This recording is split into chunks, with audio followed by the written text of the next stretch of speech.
nous avons fait le choix d'une réhabilitation de l'école Jean-Baptiste Rame en gardant les enfants sur site. C'était un choix des équipes enseignantes et des familles de maintenir l'école pendant les travaux. Donc il y a eu d'abord tout un travail de concertation et de partenariat avec les entreprises, les services municipaux, l'équipe éducative et les parents.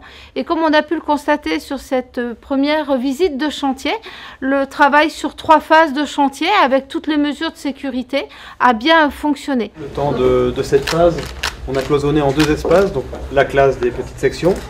Ce qui est très pratique, on a un accès direct aux éviers, aux toilettes derrière.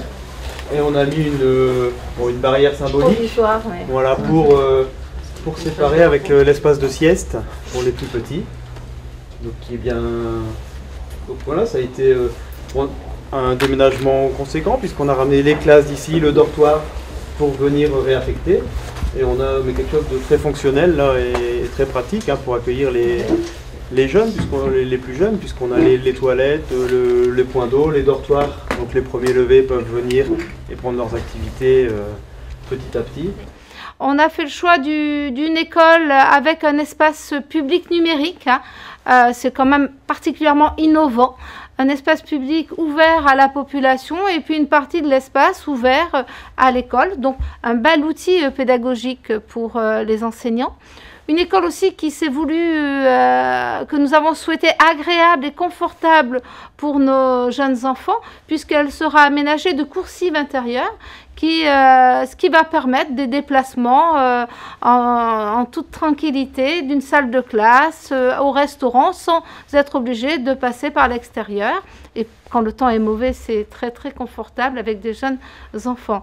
On aura une grande salle de motricité aussi, qui, ça y est, faisait partie de la première phase, qui donnera accès sur un grand préau ouvert qui partagera les 2 anciennes cours. Et puis nous aurons un bloc que nous avons dédié à ce qu'on pourrait appeler de l'éveil culturel du jeune enfant, qui sera lui réalisé dans la 3e phase de travaux. Donc c'est vrai qu'il s'agit d'un investissement important pour la ville d'Aurillac, mais investir dans l'éducation, c'est investir pour l'avenir, et nous avons fait de l'éducation une priorité pour mieux grandir à Aurillac, mais aussi une priorité pour avoir une ville attractive pour l'installation de familles.